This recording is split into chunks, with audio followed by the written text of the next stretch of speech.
The earliest Chinese painting found were almost figure compositions of one kind or another. After the Han Dynasty, as painters increased their skill and broadened their scope, they began to provide the figures with landscape settings. Module 15, Landscape Painting Reaches Maturity. The two painters, Li Shu Husun and Li Chao Tao, father and son, are traditionally considered the founders of a colorful decorative style of landscape painting known as Qing Liu Pai, blue, green and white, or Qin Pi Shan Shui, gold and blue green, which became the basis for what might be called the palace style of the Tang dynasty. The northern Song masters include Li Cheng, Fa Quan, Qiu Hasi and Li Tang. The southern masters include Ma Yuan and Hisha Kui. The earliest Chinese painting found were almost figure compositions of one kind or another. After Han Dynasty, as painters increased their skill and broadened their scope, they began to provide their figures with landscape settings. Gradually, the landscape became more and more important. Tang-style landscape until in the Tang dynasty, the natural shift of emphasis from figures in landscape setting to landscape with figures was made. By the 11th century, the human figures in Chinese painting had shrunk to a size that truly reflected the Chinese view of man's relative insignificance in the scheme of things. Here two painters, Li Shu Sun and Li Chao Tao, father and son, are traditionally considered the founders of a colorful decorative style of landscape painting known as Qing Lu Pai, blue, green and white, or Qin Pi Shan Shai, gold and blue green, which became the basis for what might be called the palace style of the Tang dynasty. The origins of the style, in fact, go back to the 6 dynasties and even earlier, when painting was often referred to as Tan Qing, red and blue, indicating that a technique based on a strong contrasting colors already existed at that time. Li Su Husun, 651 to 716 CE.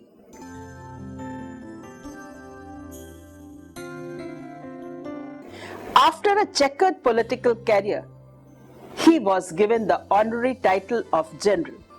Chinese historians have often referred Li Su Husun and his son Li Chao Tao as Big and Little General. Li, though his son never held any military rank, nor even an honorary one, today none of their works survive, and the literary description of this style, crediting them with having painted in the Qing Lu Pai manner, were written centuries after their death.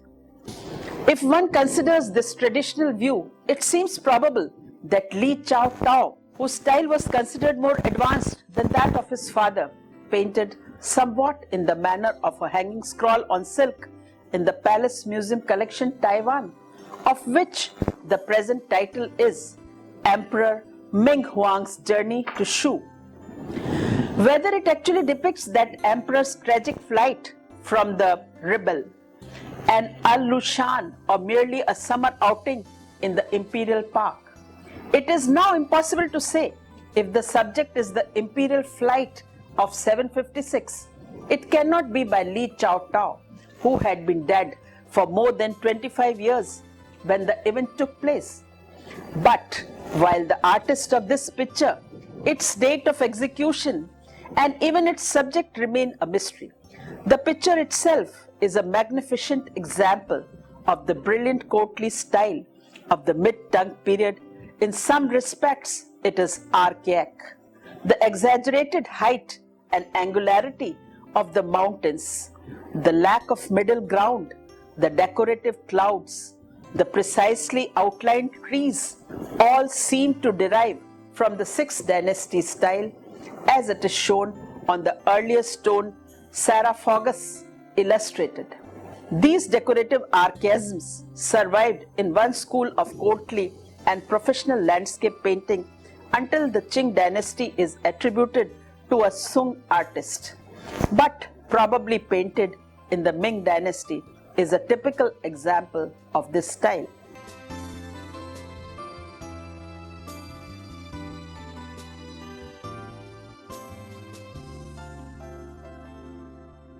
During the first half of the Tang dynasty, painters made considerable progress towards solving the technical problem that had earlier defeated them. One painter, for example, was noted for his power to depict depth and distance convincingly, another for his suggestion of relief, another for the way in which he could convey an idea of color by the use of ink tone only. Then too, painters were acquiring a reputation in one or another specialized branch of art. One might be expert in the precise drawing of architecture, using a ruler in the Chi-Hua boundary line method, others in painting bamboo or pine trees, or cattle and farmhouse scenes which were depicted with close accuracy. But none of the work survives, but hints of both their subject matter and their styles are often to be found in the naturalistic paintings, in the corners and side panels of Buddhist wall paintings, and in silk banners. The simultaneous birth silk banner is in the collection of British Museum, London.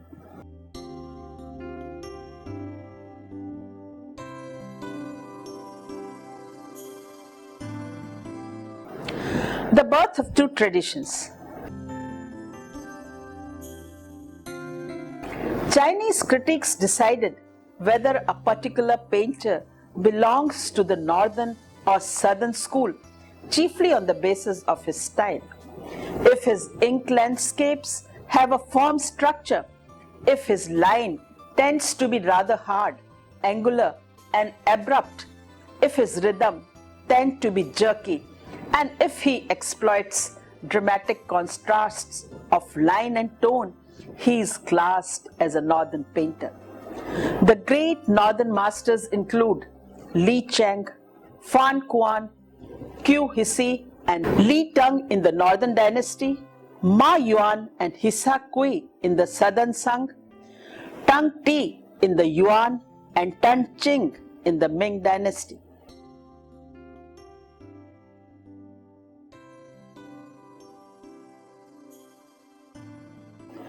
The painters of the southern school avoided the striking effects of the northern landscapists. Their vision was broad, their contours rounded, and the lines relaxed. In place of the dramatic contrasts of the northerners, they explored the mysterious depths of nature in mist and cloud. The traditional founders of the southern school were Tung Yuan and Chu Jian. Seeking the way in the autumn mountains is a good example of Chu Jian's creation. In the 11th century, the great exponents were Mi Fu and his son Mi Yuzhen.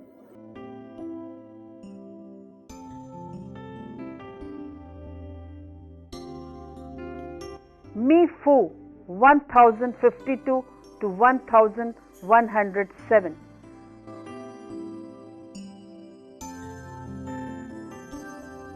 Though none of his original pictures are found, a single picture, the auspicious pines in the Taipei Palace Museum, seems to approach his style. Mi felt very close to the simplicity of nature. His method of painting in ink applied in several superimposed layers with washes and horizontal mi dots, median, later became a standard for the examination of academy painters. However, there is also a flowing rhythm in Mi's calligraphy, showing the range of variation in his brushwork. An example is of a calligraphy by Mi Fu, detailed semi-cursive script, ink on silk. It is a written scroll and at present in the Taipei Palace Museum.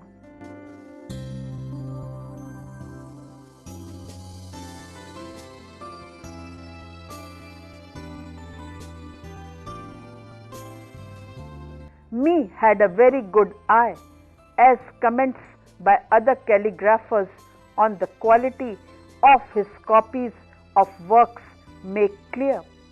He was a master of many different types of scripts and could reproduce other calligraphers' personal styles.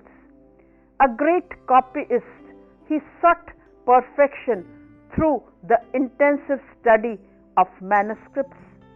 He claimed to be playing with the brush in his own style, and his writings expressed natural spontaneity. For instance, he varies the spacing between characters, brings them closer together, or emphasizes their significance by their size. The style went out of fashion during the Southern Sung dynasty, but was revived by the scholar painters of the Yuan dynasty, notably by Huang Kung Wang, and has continued to flourish among amateurs up to the present day. Until the 16th century, the terms Northern and Southern were not applied to painters.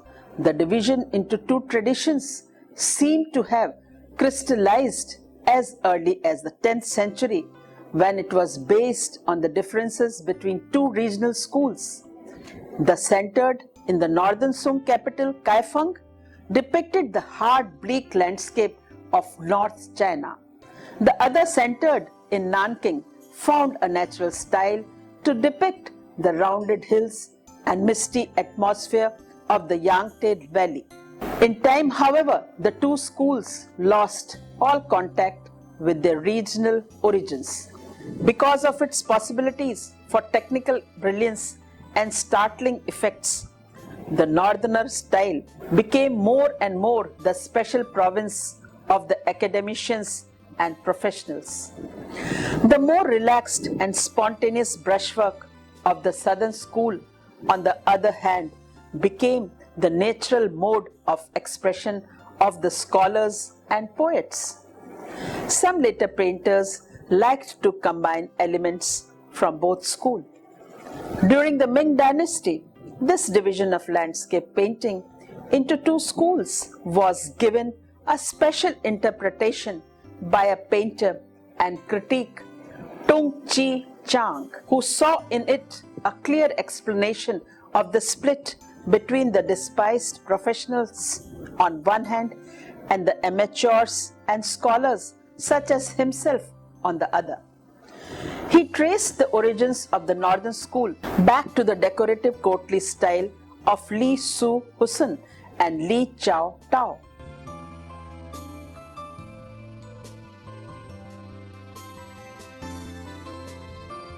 While he held that the southern school originated in the monochrome inked landscape of the great 18th century poet and scholar Wang Wei. In fact, Taichung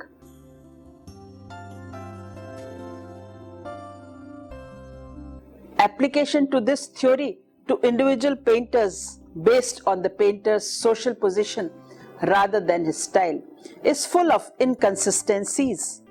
For instance, he calls Li Cheng and Fa Quan Southern because they were scholars and amateurs, but relegates Li Tung, whose style was directly derived from Fa Quan, to the northern school, because he was a member of the Imperial Academy.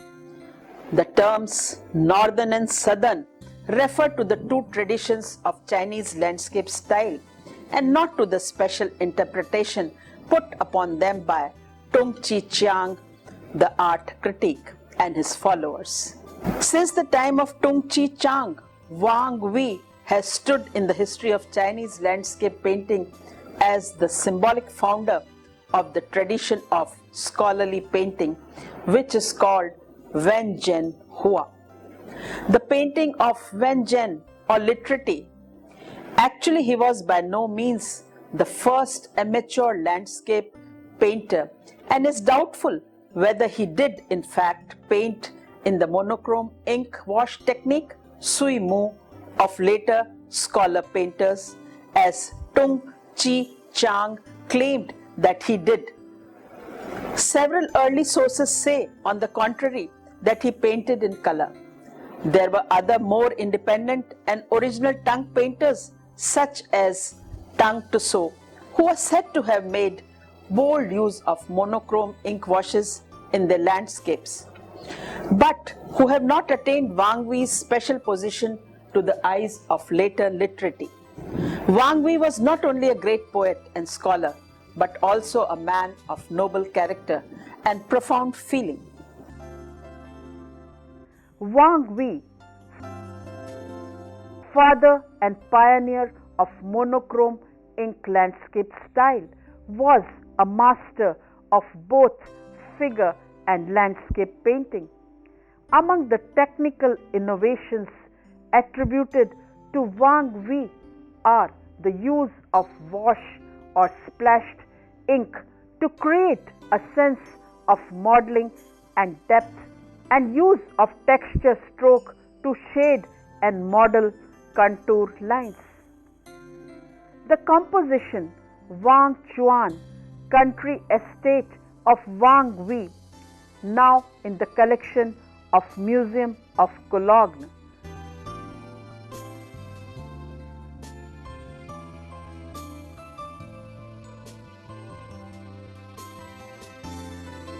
Wang Wei owned a country estate called Wang Chuan. This place too became a favorite subject of art, and not just because Wang himself had celebrated it in poetry and painting.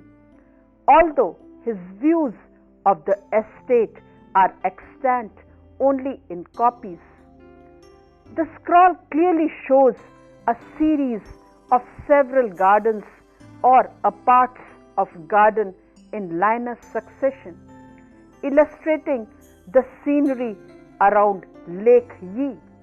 The composition is said to derive directly from Wang Wei's own painting. His literary and pictorial depiction greatly influenced the ideas of landscape painters and landscape designers of later dynasties. To the critics of the Ming and Qing dynasties, who believed that the purpose of landscape painting was not primarily to depict nature, but to express oneself, he was the ideal type of painter because he was the ideal type of man. His landscape, they claimed, must therefore have been the expression of highest Confucian virtues. Later copies of several of his paintings, notably a long panorama depicting his country estate, have been handed down. View of Wang Chuan Villa. It is a detail of a hand scroll belonging to Ming Dynasty and at present in the Seattle Wash Art Museum is a good example.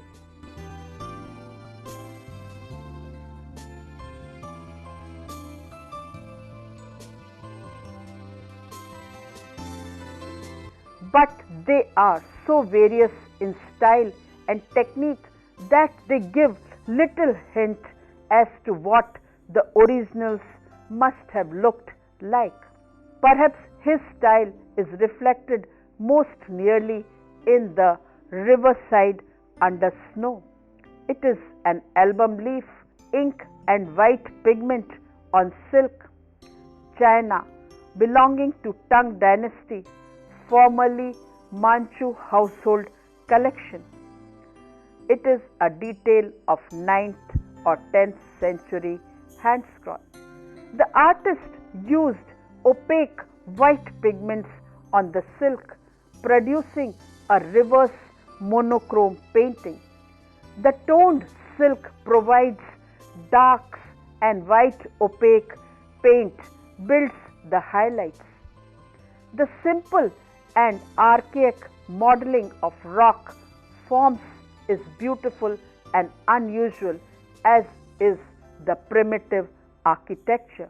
The deeply poetic mood of this winter scene, the restrained naturalism of the drawing, the emphasis upon ink tone rather than outline and color, and the complete lack of decorative mannerism all bring the viewer closer to nature than he has yet come in any landscape, and closer to the feelings of the painter himself.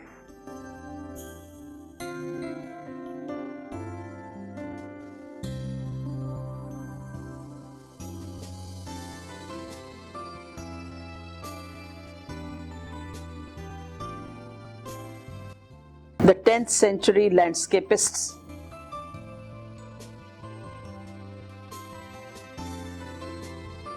The long stagnation of Tang culture after an Lu Shan rebellion of 756 was broken at last in 906 when the dynasty fell and China sank into the period of political chaos, dignified by the name of 5 dynasties. But as before in Chinese history, political and social confusion stimulated a brilliant flowering of arts and letters. And it was during these turbulent years that landscape became the supreme art of Chinese painter. Before the end of Tang dynasty, painters were already experimenting with an ink line of pictures as widely eccentric as those of any modern action painter in the West. Although these eccentrics founded no school, but must have influenced orthodox painters, encouraging them to enlarge their range of brush techniques. It was at this time that the painters began to break their ink line and wash po ma by means of texture stroke tusun and dots teen.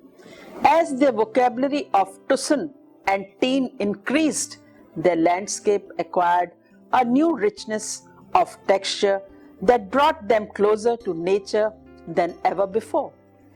At last, the viewer could almost imagine that he was standing before a real scene. Truth to nature was to remain the chief aim of landscape painters to the end of the northern Song dynasty.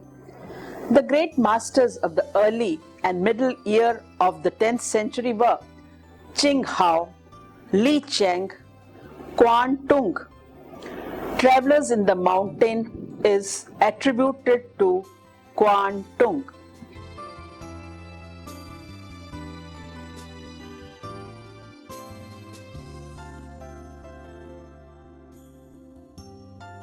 An essay on landscape painting attributed to Qing Hao, the Pi Fa Chi, literary record of brush methods, sets out the ideals of these painters.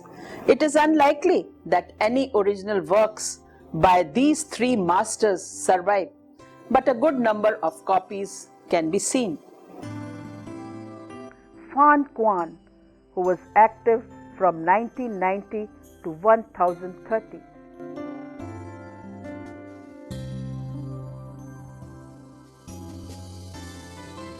The tradition of these great northern masters is preserved above all in a magnificent hanging scroll of the early 11th century. Traveling among mountains and streams is a ink on silk belonging to northern Song dynasty and at present in the National Palace Museum, Taipei. by Fan Quan. In the scroll, a huge cliff face plunges down to the riverbed. At its foot, a jagged escarpment rises, silhouetted against the mist, with a temple half hidden among the trees in the foreground. Two drovers with their mules emerge from the wood, dwarfed to insignificance by the precipice that towers above them. In a dark, mysterious cleft, a waterfall drops as a thin streak of white.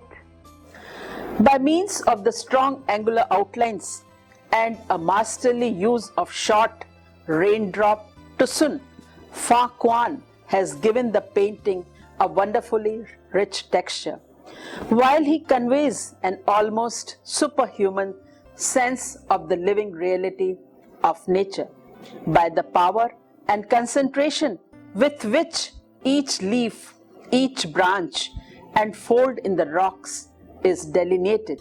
As the 11th century critic Liu Tao Chun said of him, they are real rocks and ancient trees that thrust themselves up alive under his brush.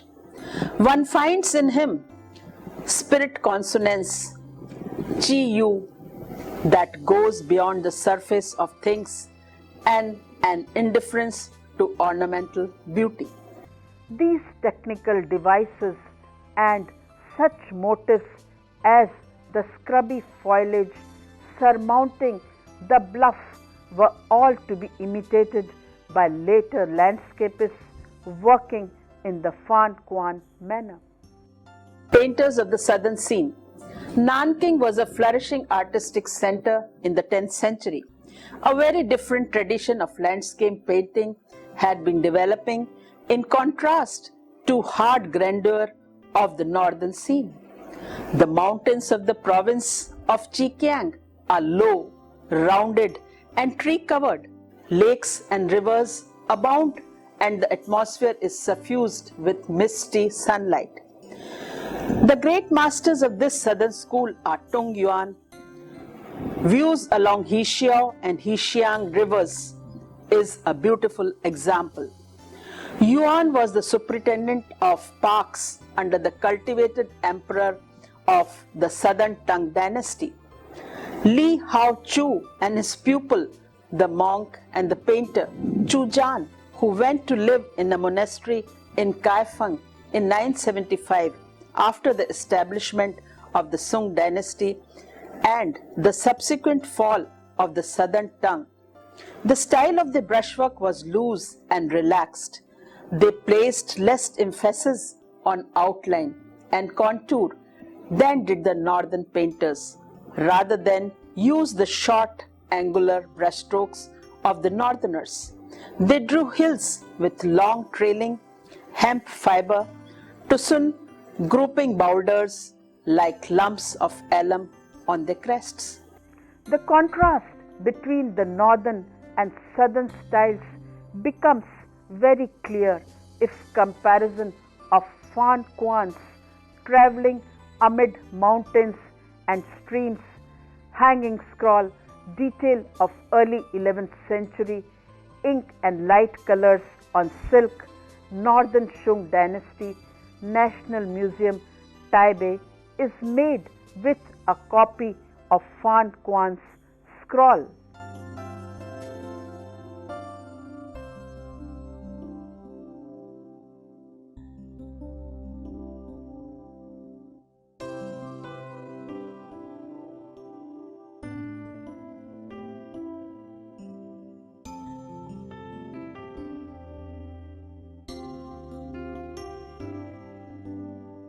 And Chujan's painting Thick Forest and Serried Peaks is done. The painting of Chujan is original and in some respect it is too advanced for the 10th century and it points rather to the 14th century revival of Chujan's style. The qualities of the painting is its relaxed brushwork, the long loose hemp fiber tusun, the groups of rocks on the hilltops, the rich, dense foliage and heavy moisture-laden atmosphere of the southern scenes. The path that leads up the side of the gorge carries not only the viewer's eye, but also his spirit deep into the heart of the mountains.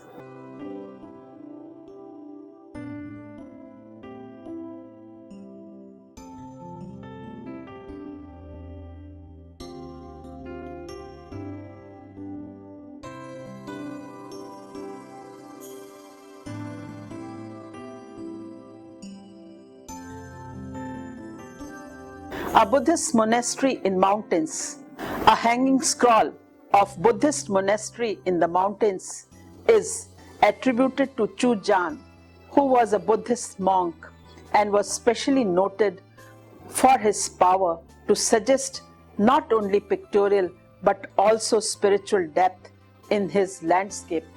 The painter is telling us that